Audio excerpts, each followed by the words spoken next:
नमस्कार शेतकरी मित्रांनो. आता बघू शकता शेतकरी मित्रांनो, आपण ऊसामध्ये आंतरपीक हे कांद्याचं घेतलेलं आहे आणि आता लागवड होऊन कांद्याची आणि ऊसाची 1 महिना झालेला आहे. छान अशी लागण उतरलेली आहे आपली.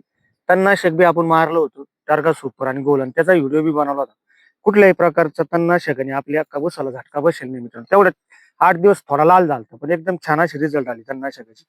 तर मित्रांनो, आता ह्या ऊसाचा असंख्य फुटवा मिळवण्यासाठी एक ड्रिपचं आपल्याला ऍप्लिकेशन करायचं, ते तुम्हाला ह्या पद्धतीने सांगणार आहे.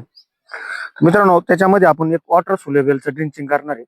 त्यामध्ये आपण 1261 घेतलेलं आहे, 2 किलो मॅग्नेशियम सल्फेट घेतलेले 5 किलो आणि सूक्ष्म अन्न द्रव्य हे रेमिडी घेतलेलं आहे 1 किलो आणि आपण प्रोज्यूबचा वापर करू राहिलो, म्हणजे जिब्रेलिक ऍसिड हे आपण एकरी 5 ग्रॅम देऊ राहिलो ड्रिप मधून. मित्रांनो, आता 200 लिटरची टाकी घेतलेली आहे आपण.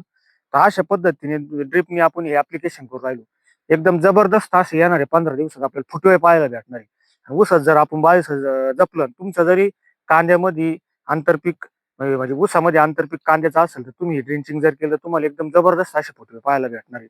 आणि जरी तुमची प्लेन लागवड जरी असेल डिसेंबरची आणि तुमच्या म्हणजे शेतामध्ये ड्रिप नसेल, तर तुम्ही हँडपंपनी 200 लिटर पाण्यामध्ये हे ऍप्लिकेशन करून तुम्ही ड्रिपने आवळणी करू शकता. म्हणजे हँडपंपने आवळणी करू शकता. त्याच्यात सुद्धा तुम्हाला जबरदस्त असे फुटवे पाहायला भेटणार आहे.